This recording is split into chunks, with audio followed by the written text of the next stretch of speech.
ফলতা বিধানসভার ভোটে 1,09,000 ভোটের বেশি ভোটে জয়ী হয়েছেন বিজেপি প্রার্থী দেবাংশু পাণ্ডা। এদিকে ভোটের ফল বেরোনোর পরদিনই আরও বড় ধাক্কা খেল ঘাসফুল শিবির।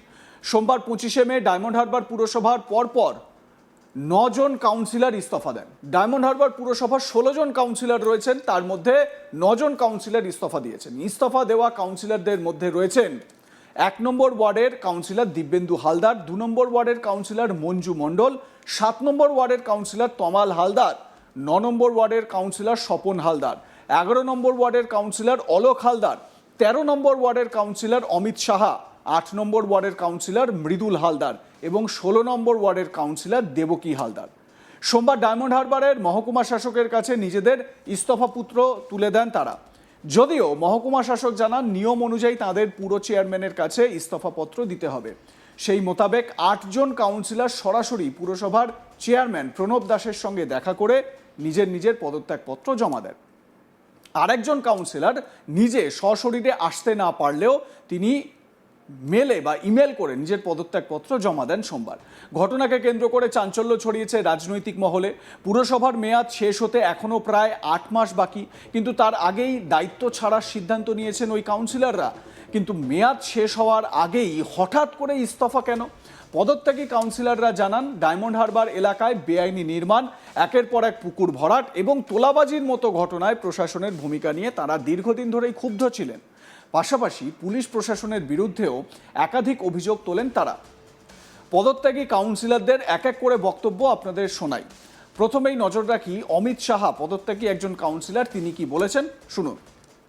প্রথমে ডায়মন্ড হারবার মহকুমা শাসকের কাছে গিয়েছিলাম। উনি যাওয়ার পরে উনি রুলস দেখালো যে এই পদত্যাগপত্রটি ডায়মন্ড হারবার পৌরসভার চেয়ারম্যানের কাছে জমা দিতে হবে।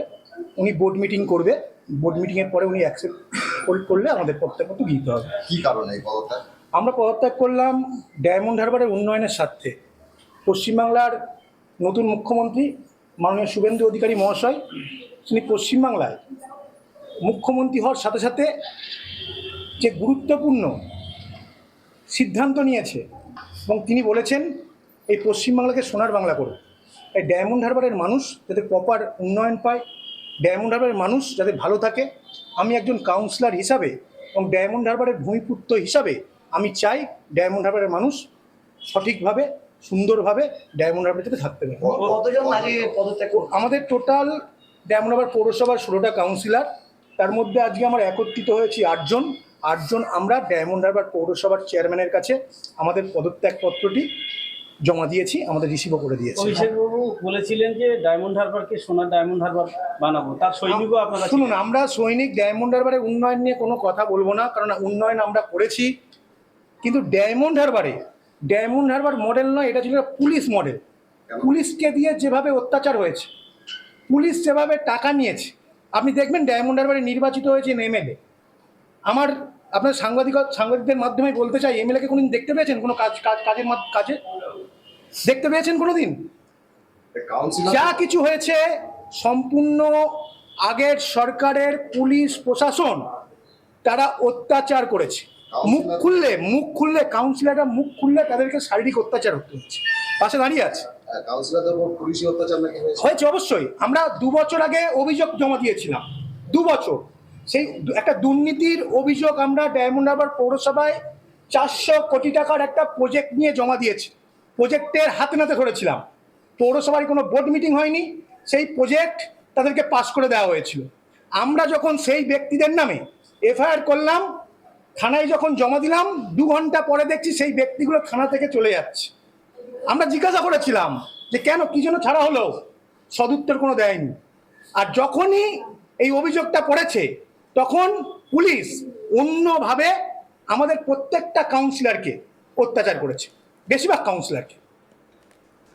এবার আপনাদের শোনাবো প্রণব দাস, যিনি ডায়মন্ড হারবার পুরসভার পুরো চেয়ারম্যান, কি বলছেন শুনুন। যারা ভালো লেগেছে তারা তো করবে, কিন্তু আমরা দলটা কিন্তু কাউন্সিলর যারা পদত্যাগ করলেন তাদের অভিযোগ যে দীর্ঘদিন ধরে তারা মানে যে কাজগুলো অনৈতিক কাজ হচ্ছে, পুরসভার ভাইস চেয়ারপারসন যে অনৈতিক দুর্নীতি করেছে, সরব হলে পুলিশ দিয়ে তাদেরকে নিয়ন্ত্রণ করা হবে, কি বলবেন? এটা বলে আমাদের লাভ নেই, এটা আমার কাছে প্রশ্ন করছেন, এটা আপনি বলতে পারবেন। এই 8জন কাউন্সিলর পদত্যাগ করার ফলে তো বোর্ড ভেঙে যাওয়ার। হ্যাঁ অবশ্যই ভোট তো 9 জন যে না হয় 10 জনই ভেঙে যাবে, কিন্তু 16 জনের 4 জন করে 4 জন করেই তো হয়ে যায়, কিন্তু অসুবিধা নেই। পদত্যাগ করতে আপনার কাছে দিয়েছে? হ্যাঁ এই 8 জন দিল, 8 জন দিয়েছে। 8জন দিয়েছে, মানে হঠাৎ এই পদত্যাগ দিল কেন? আপনি তো চেয়ারম্যান। নো নো, হতে পারে আমাদের অনাস্থা হতে পারে মানুষের, বা অন্য ওয়েতে হতে পারে, এতে কোনো অসুবিধার তো নয়। আমরা সব মিলে এসেছি, আমরা একটা উন্নয়ন করবো, সেখানে হতে পারে, এখানে কারো কোনো ব্যক্তিগত হতেই পারে না, কোনো ব্যাপার না। এটা কি পালা বদলের পর এই ভাঙনটাকে কিভাবে দেখছেন? পালা বদলের পরে ব্যাপারটা এরকম নয়, পালা বদল হতেই পারে, আমি কত রাজনীতি সবই সম্ভব।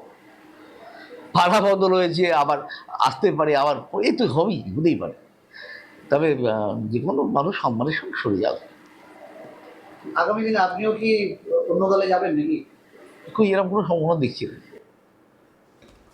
পদত্যাগীদের অভিযোগ, দিনের পর দিন পুরসভার ভাইস চেয়ারম্যান রাজর্ষি দাস অন্যায় করেছেন, চরম দুর্নীতি করেছেন, অন্যান্য কাউন্সিলরদের উপর অকথ্য অত্যাচার করেছেন।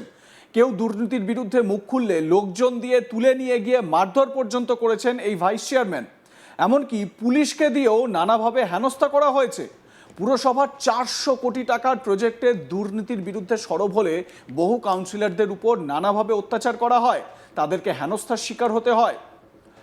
রাজ্যে পালা বদলেরই এই সময়ে নতুন সরকার দায়িত্ব নিয়ে দুর্নীতিমুক্ত প্রশাসন গড়ার ডাক দিয়েছে, আর তাই সেই ডাকে সাড়া দিয়ে এবং এলাকার মানুষের উন্নয়নের স্বার্থে এই কাউন্সিলররা নিজেদের ইস্তফাপত্র পেশ করলেন। বিজেপি নেত্রী কৃষ্ণা বৈদ্য তিনি কি বলছেন এ বিষয়ে শুনুন। এ বিষয়ে আমার তো খুব বেশি কিছু বলার নেই। ওরা ওদের দলগত সিদ্ধান্ত নিয়েছে বা ব্যক্তিগত সিদ্ধান্ত নিয়েছেন কাউন্সিলররা, এ বিষয়টা তাদের নিজস্ব ব্যক্তিগত ব্যাপার, এ বিষয়ে আমি কিছু বক্তব্য রাখবো না। বোর্ড কি ভেঙে যাবে পৌরসভা?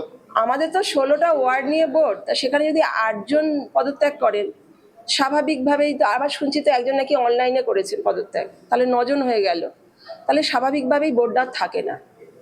সেখানে আশা করবো হয়তো অ্যাডমিনিস্ট্রেটর বসানো হবে, বা আমাদের মাননীয় রাজ্যে যে মুখ্যমন্ত্রী আছেন তিনি বিষয়টা দেখবেন, শুভেন্দু অধিকারী। পৌরমন্ত্রীও আছেন, তিনিও বিষয়টা দেখবেন, মুখ্যমন্ত্রীও বিষয়টা দেখবেন, রাজ্যের যে আমাদের সভাপতি আছে শ্রমিক ভট্টাচার্য তিনিও নিশ্চয়ই বিষয়টা দেখবেন। পৌরসভার কাজে ব্যাঘাত ঘটবে, উন্নয়ন স্তব্ধ হয়ে যাবে। তা উন্নয়ন স্তব্ধ হয়ে যাবে, উন্নয়ন তো করবে মানুষজন। কাউন্সিলররা সহযোগী হিসাবে কাজ করতেন, সেখানে তো পৌরসভার এত কর্মচারী আছে, পরিষেবাটা তো কর্মচারীরা দেন। সুতরাং আশা করব আগে যেমন পৌরসভার কর্মচারীরা পরিষেবা দিয়ে এসেছেন, এখনো সেইভাবে পরিষেবাটা চলবে। আপনাদের মতামত জানান, দেখতে থাকুন আজ তাক বাংলা।